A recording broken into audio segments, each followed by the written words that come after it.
kemudahan atau suka dukanya gitu dengan menggunakan React.js ini dibandingkan dengan yang sebelumnya? Kalau sukanya pasti lebih mudah ya, lebih mudah, lebih efisien, lebih cepat, kerjaan lebih cepat selesai gitu. Kalau tapi untuk awal-awal sih emang butuh adaptasi gitu dari yang saya biasa kan program pakai PHP gitu.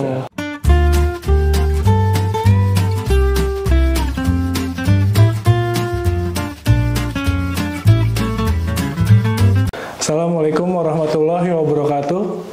Selamat datang di channel Neuronworks Indonesia. Kembali lagi bersama kami di program Ngeteh, yaitu Ngerumpi Teknologi. Nah, di Ngeteh ini kita sharing dan ngobrol-ngobrol seputar teknologi. Nah, perkenalkan, nama saya Fadli. Saya di sini sebagai moderator atau MC. Nah, di sini saya tidak sendiri, di mana di sini saya ditemani oleh narasumber saya, yaitu Mas Arya. Apa kabar Mas Arya? Baik. Gimana Mas Fadli? Alhamdulillah baik juga. Baik. Gimana nih Mas Arya? Apa kesibukannya nih sekarang? Sibukannya ya di kantor ya? Iya. Sekarang di kantor sedang mengerjakan proyek-proyek gitu, proyek-proyek menggunakan React.js dan sebagainya. Iya. React.js. Nah, kebetulan nih menarik tentang React.js. Nah, apa sih perbedaannya React.js ini dengan khususnya yang dipakai oleh library yang dipakai oleh kantor perusahaan saat ini gitu? Kalau kantor itu kan sekarang menggunakan PHP ya, menggunakan framework Zen gitu, nav. Kalau perbedaannya secara bahasa pemrograman juga beda ya. Kalau React.js itu menggunakan JavaScript, kalau nav menggunakan PHP. Dari segi gaya pemrogramannya itu beda. JS gaya pemrogramannya seperti yang Mas Fadli tahu lah. PHP juga yang seperti yang Mas Fadli tahu. Kan kalau PHP itu kan sinkronus itu ya. Kalau JavaScript itu kan asinkronus. Jadi harus menunggu dulu. Kalau sinkronus itu ya. Ya paling gitu sih. Nah, tadi Mas Arya sedikit menyinggung tentang perbedaannya, yaitu dari asinkronus dan sinkronus ya, di mana dengan React.js ini mekanismenya adalah asinkronus. Iya, asinkronus. Nah, bisa dijelaskan nggak asinkronus itu seperti apa? Asinkronus itu ketika misalkan saya mempunyai dua function ya. Function A sama function B. Ketika asinkronus, kalau asinkronus itu menjalankan keduanya sekaligus. Nah, kalau sinkronus itu tidak begitu. Kalau sinkronus itu fungsi A dulu dijalankan, setelah fungsi A benar-benar selesai dan mereturn sebuah data gitu. Lalu berlanjut ke proses function B. Nah, seperti itu. Berarti ibaratnya jalannya itu bersama-sama ya, tidak saling menunggu gitu. Kalau JavaScript seperti itu, kalau React.js seperti itu. Kesulitannya challenge-nya di situ paling. Kalau kayak nge-hit API gitu. Kan kalau nge-hit API kan misalkan di function A gitu. Kita nge-hit API. Terus responsnya itu telat gitu. Sedangkan function B-nya sudah dijalankan. Function B-nya itu butuh gitu respons dari function A gitu. Itu bakal terjadi error kalau tidak di handle gitu. Jadi tidak harus saling menunggu gitu ya. Iya. Nah selain itu apa lagi kira-kira Mas perbedaannya atau mungkin kemudahannya jika memakai React.js ini gitu? Perbedaannya di konsep ya. Kalau React.js kan kita menggunakan komponen. Komponen itu kayak isinya adalah struktur dari HTML gitu.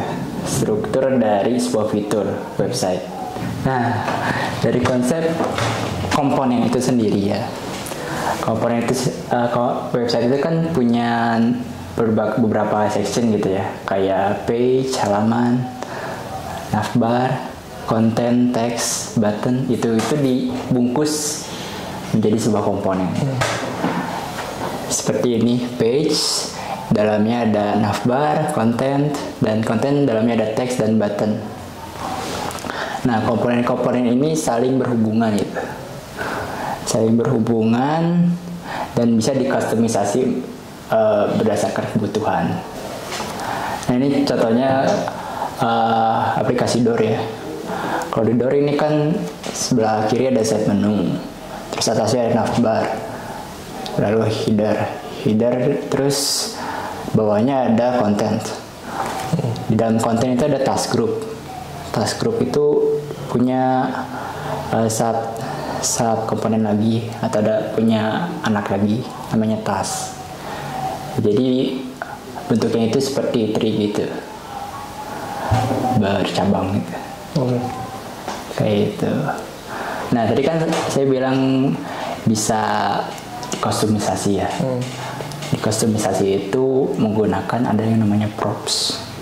Jadi props itu bisa sebenarnya satu komponen, tapi satu komponen itu bisa di reusable dengan konfigurasi yang berbeda gitu. Kayak teks ini yang atas besar, yang bawah kecil. Kayak button ini yang sebelah kiri warnanya kuning, sebelah kanan warnanya biru ya. Kalau di sintaks sendiri kayak gini. Misalnya saya punya komponen teks ya. Komponen teks yang pertama saya mau variannya H1 itu besar dan colornya red, warnanya merah, dan isinya tulisannya teks 1 gitu.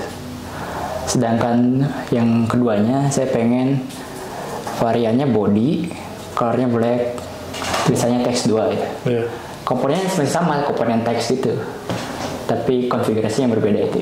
Itu namanya props itu ya. Yang varian sama color itu namanya props. Jadi bisa dikustomisasi gitu. Oke, Mas Arya tadi udah menjelaskan tentang komponen, di mana komponen itu nanti bisa reusable gitu ya, bisa dipakai ulang dengan konfigurasi yang berbeda. Iya, itu adalah keunggulan dari React.js. Nggak ada di Nav kayak gitu juga. Nah, tadi kan udah nanya tentang perbedaan ya. Nah, sekarang apa sih kesulitannya gitu? Di React.js ini kan memakai JSX ya. JSX itu jadi dalamnya adalah sintaks HTML gitu ya, yang harusnya itu sudah familiar oleh orang-orang kantor di sini ya, programmer di sini. Paling kesulitannya itu adalah komunikasi antar elemen, antar komponen saya.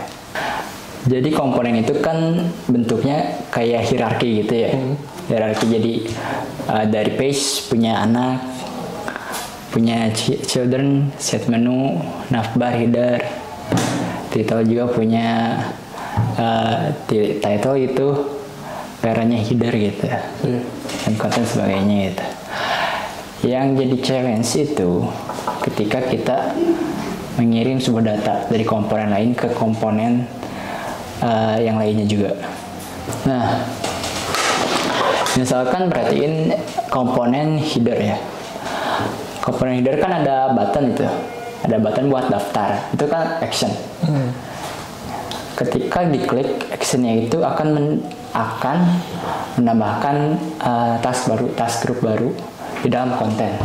Kayak itu kan komunikasi antar komponen dari header ke konten. Sebenarnya komunikasi antar komponen bisa dilakukan pakai props itu. Masalahnya, kalau props itu cuman bisa ke atasnya, ke parentnya, atau ke bawahnya, ke childnya. Sedangkan ini kan saudara gitu, siblings gitu, sejajar mereka. Itu kesulitan di situ. Gimana caranya? Caranya props itu dikirim dulu ke parentnya, lalu dari parentnya dikirim ke konten itu. Seperti itu. Tadi Mas Arya udah menjelaskan ya tentang gimana sih kesulitannya gitu ya mengenai penggunaan React.js ini. Nah, tadi Mas Arya sedikit menyinggung tentang JSX ya? Iya. Dimana itu kan suatu sintaks yang sebenarnya bisa diaplikasikan di dalam satu file JavaScript, tetapi isinya seperti tag HTML gitu. Nah, Itu untuk di browser sendiri gimana itu cara ngebacanya untuk bisa kebaca di browser? Sebenarnya di browser nggak bisa dibaca JSX itu. Iya. Caranya adalah diubah dulu ke dalam JS itu. Nah ini catatan JSX itu ya. Jadi isinya adalah HTML tuh div hello. This props what? Oke. Nah ini JSX ini akan diubah dulu menjadi sebuah JS. Nah ini kalau nggak pakai JS kayak gini. Nah kan kalau gini kan nggak familiar gitu. Ini apa sih? Iya bro. Kalau programmer itu enaknya JSX gitu HTML. Tapi yang browser baca itu ini. Yang browser ngerti itu ini. Jadi yang JSX itu diubah dulu jadi seperti ini. Iya. Dan nantinya ditampilkan di UI-nya. Jadi sebenarnya browser itu hanya membaca JavaScript biasa ya? Iya. Jadi yang JSX tadi harus diubah dulu ke JavaScript biasa gitu ya? Diubahnya itu kalau waktu dulu pernah ada training dari RDS gitu ya. Menggunakan React.js, menggunakan Babel ya. Oh iya. Babel itu jadi itu untuk merubah dari JSX itu menjadi gitu. Translate-nya gitu ya? Ya biar bisa dibaca gitu. Iya. Oke, menarik sekali ya tadi pembahasannya. Nah, sampai sekarang berarti Mas Arya udah berapa lama menggunakan React.js ini? Kalau di Neuron itu dari Februari berarti jalan 5 bulan ya. Jalan 5 bulan. Jalan 5 bulan. Yes. Nah, selama ini mungkin ada kemudahan atau suka dukanya gitu dengan menggunakan React.js ini dibandingkan dengan yang sebelumnya. Kalau sukanya pasti lebih mudah ya, mudah, lebih efisien, lebih cepat, kerjaan lebih cepat selesai gitu. Tapi untuk awal-awal sih emang butuh adaptasi gitu dari yang saya biasakan program pakai PHP gitu. Pindah ke JS itu ke JavaScript ke React.js itu pasti beda itu. Awal-awal saya riset 1 bulan pertama itu riset semua pakai project pilot gitu. Terus lalu selanjutnya itu baru muncul lalu terjun ke project aslinya gitu. Dari riset itu banyak trouble and error gitu yang saya temuin itu. Awal-awalnya sih emang kayak gimana ya? Rasanya kayak ini buat apa sih ribet-ribet gitu pakai komponen gitu ya. Kalau mendingan pakai PHP gitu kayak ngoding biasa gitu. Tapi kelamaan itu mulai kerasa gitu. Ini kalau kemudahannya jadi lebih cepat selesai ternyata kalau pakai bisa reusable gitu. Iya benar. Nah, lebih efisien. Iya. Oke, tadi Mas Arya kan tadi awal mulanya memang agak kesulitan gitu ya. Nah, mungkin pasti itu ada dampak baiknya juga kan untuk aplikasi itu sendiri dengan menggunakan library yang bisa dikatakan tadi reusable. Nah, nanti dampak positifnya untuk aplikasi ke depan di suatu perusahaan itu seperti apa? Reusable. Ini ya. Kalau di Neuron kan misalkan proyeknya banyak gitu. Ada proyek A, B, C, D. Misalkan kita di proyek A membuat komponen navbar gitu. Komponen set page gitu ya. Komponen itu bisa dipakai di proyek mana-mana ya. Oke, iya. Jadi sebelah gitu. Jadi memangkas waktu pengerjaan, mempercepat ya. Dan juga itu juga sangat kebantu banget itu untuk teamwork gitu ya. Kita bisa dibagi-bagi itu. Si A mengerjakan komponen A, si B mengerjakan komponen B gitu. Dan lalu bisa di reusable juga, bisa di kustomisasinya juga mudah juga gitu. secara tampilan bisa digunakan ulang Iya, gitu ya. bisa digunakan ulang, bisa dirubah, bisa. Nah, di Neuron juga kan sekarang ingin menerapkan new teknologi. Iya. Nah, dari React.js ini apa sih di dalamnya itu teknologi yang diterapkan Yang berkaitan. atau yang berkaitan? Oke, kalau di React.js sendiri, dia itu punya sebuah framework ya, namanya Next.js. Jadi Next.js itu sudah ada semua gitu. Jadi kita mau bikin komponen di mana gitu ada. Jadi kita mau bikin state. State itu kayak apa ya? Nanti adalah penjelasannya kalau state. Terus di mana bisa ada panduannya gitu. Terus mau bikin udah ada routing juga di situ untuk ngeling juga.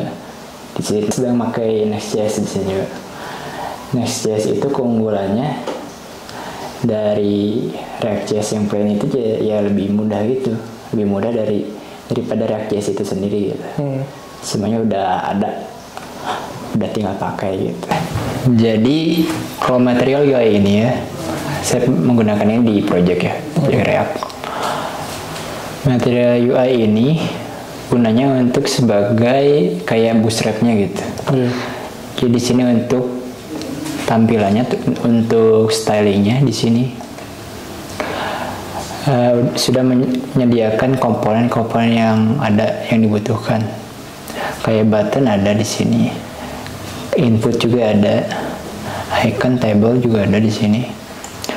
Cara menggunakan juga ada di dokumentasinya gitu. Jadi kita cuman panggil komponen button dengan varian tertentu sudah bisa ditampilkan. Ya, harus diimport dulu sebelumnya di atasnya, di headernya seperti ini. Dan di sini juga ada data grid ya. Data grid itu kayak data table-nya.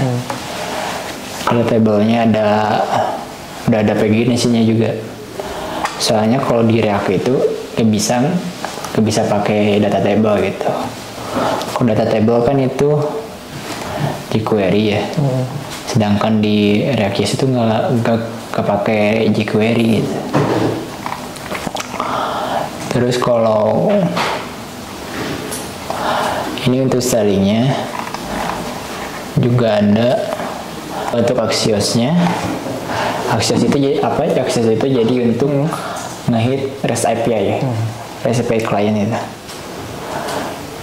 Jadi library-nya pakai Axios. Axios itu library JavaScript ya.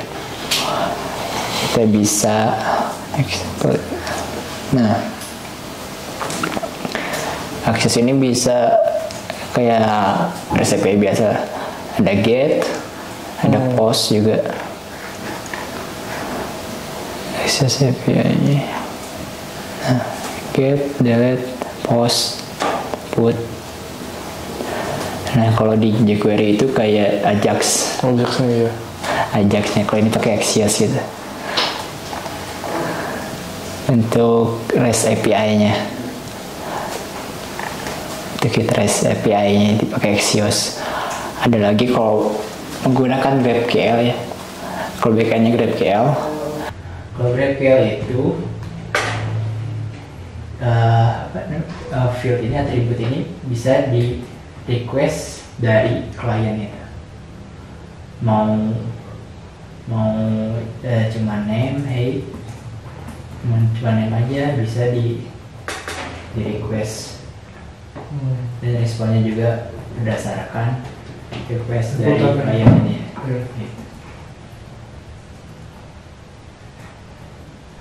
Lalu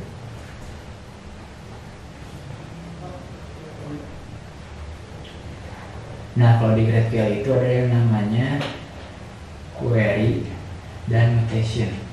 Bedanya itu apa? Kalau query itu lebih ke get. Jadi kita nge-get data gitu, dapetin data dan ditampilkan gitu di responnya. Kalau mutation itu lebih ke mengubah isi dari data itu, database. Itu kalau perbedaannya. Kalau REST API ya seperti Mas Wali tahu ya, yang endpointnya banyak itu, request bermacam-macam, get post. Kalau ini metodenya cuman bisa post. Kalau cobain di post menu, itunya post aja. Ya, metodenya begitulah. Oke, berarti tadi adalah perbedaan mengenai penggunaan REST dan penggunaan GraphQL itu sendiri ya? Iya. Secara inputan juga ada yang berbeda ya, cara pemanggilan atributnya gitu ya? Iya benar. Ya, terima kasih Mas Arya atas sharing-sharing mengenai React.js ini ya. Nantikan konten-konten selanjutnya yang ada di channel NeuronWorks Indonesia. Jangan lupa juga like, komen, dan subscribe, dan share juga ke teman-teman kalian. Assalamualaikum warahmatullahi wabarakatuh. NeuronWorks, let's play the game.